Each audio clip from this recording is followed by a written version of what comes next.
Bonjour, correction sujet 2012 principal, donc la gestion d'une serre. Une serre, elle sert justement à cultiver des plantes en les gardant enfermées sous une bâche en plastique ou bien en verre.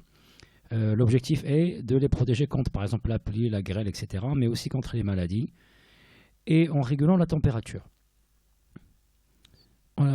Comment réguler la température? Il faut la garder entre deux valeurs minimales et maximales, soit en chauffant si la température est trop faible, mais si elle est trop faible, on va, à partir d'une valeur T-min, on va chauffer jusqu'à dépasser T-min plus 2. Puis ensuite, si la température est trop forte, Tmax, on va seulement faire une aération, on va ouvrir les volets, jusqu'à ce que la température descende en dessous de Tmax moins 2. Et tant qu'elle est comprise donc entre T-min plus 2 et Tmax moins 2, on ne fait rien, on laisse le système comme il est. La température, justement, on va la capter avec un capteur, LM35, filtrer le signal, puis l'amplifier pour être traité par le système à base de pic. Le capteur nous donne un signal linéaire en fonction de la température. Le filtre, c'est un filtre standard passif du premier ordre. Donc, généralement, pour étudier, on va vous demander la relation entre la sortie et l'entrée en appliquant le diviseur de tension. VPS égale AVPE fois ZC1 sur ZC1 plus R1. On divise par VPE pour trouver la transmittance, puis on remplace ensuite ZC1 par son expression 1 sur JC1 oméga.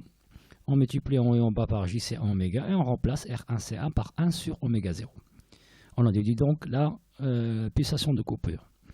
On vous demande ensuite de calculer R1 pour avoir une fréquence de coupure égale à 5 Hz. On remplace oméga 0 par 2 pi F0 et on en déduit R1 de valeur 9,6 kΩ.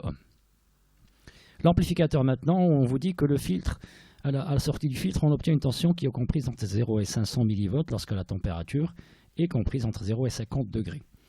Vu qu'on veut la convertir et que l'échelle du convertisseur va de 0 à 5 volts, on va devoir multiplier la tension VF pour qu'elle soit égale à 5 volts lorsque la température est égale à 50. Donc on vous demande quel est le rapport dans ce cas-là entre VA et VF. Bon, c'est simple, on va diviser 5 volts par 500 mV, ça nous donne 10.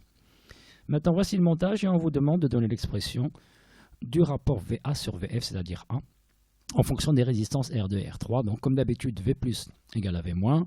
V moins, on la trouve en utilisant le diviseur de tension, VA fois R2 sur la somme R2 plus R3.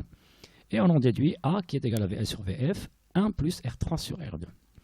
On vous donne maintenant la valeur de la mise en parallèle des deux résistances R2 et R3, qui est égale à 10 kg.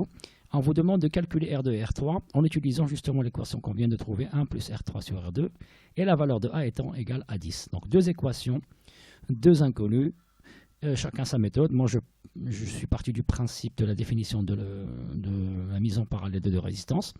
R2 par la R3, c'est le produit sur la somme. Je remarque que ici, j'ai l'expression de A qui est inversée ici. Donc si je divise R3 par A, j'obtiens R2 par la R3, ce qui veut dire que R3 égale A fois R1, 100 kg. Je vais utiliser la deuxième équation maintenant pour déduire la valeur de R2. A, c'est 1 plus R3 sur R2, donc R2 va être égal à R3 sur A moins 1, 11,11 kΩ.